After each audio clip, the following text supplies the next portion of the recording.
Hi friends, ఇప్పుడే Hanuman premiere show చూశాను. ఎలా ఉందో ఈ రివ్యూలో తెలుసుకుందాం. హీరో తేజ ఓ దొంగ. చిన్నప్పటి నుండి హీరోయిన్ మీనాక్షి అంటే ప్రేమ. ఆమె ఒక డాక్టర్. వేసవి సెలవులకు తాతయ్య ఊరు వచ్చింది. అక్కడ ప్రజలకు వైద్యం చేస్తుంది. ఊరి ప్రజల నుండి పన్నులు కట్టించుకోవడం తప్ప అభివృద్ధిని పట్టించుకొని పాలగాడిని ఎదిరించడంతో హీరోయిన్ ప్రమాదంలో పడుతుంది. ఆమెను కాపాడే క్రమంలో హీరోకి గాయాలవుతాయి. తెల్లారేసరికి గాయాలు మాయమవుతాయి సూపర్ పవర్స్ రావడం వల్ల.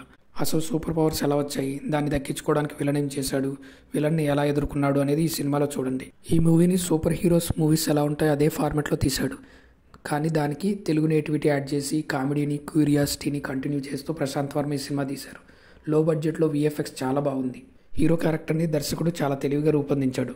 విలన్ రోల్ కూడా చాలా బాగుంది. ఫస్ట్ హాఫ్ 20 మినిట్స్ తర్వాత సినిమా ఊపందుకుంటుంది. హీరోకు పవర్ వచ్చే సీన్స్ సింపుల్గా బాగున్నాయి. ఇంటర్వల్ ఫైట్ బాగుంది. కోతికి రవితేజ వాయిస్ ఓవర్ ఇవ్వడం చాలా బాగుంది. క్లైమాక్స్ ఫైట్ ఇంకా కొంచెం బెటర్గా చేస్తుంటే బాగుండేది అనిపించింది. చివరిగా హనుమంతుడిని కథలో తెలివిగా తీసుకొచ్చారు. కొంచెం లెంత్ పెరిగినట్టు అనిపించింది. కొన్ని సీన్స్ డ్రాగ్ అయినట్టు అనిపించింది. ఓవరాల్గా హనుమాన్ మూవీ ఫ్యామిలీ మొత్తం చూడదగ్గ మూవీ. ఈ సంక్రాంతికి హిట్ కొట్టారు. Congrats Hanuman team.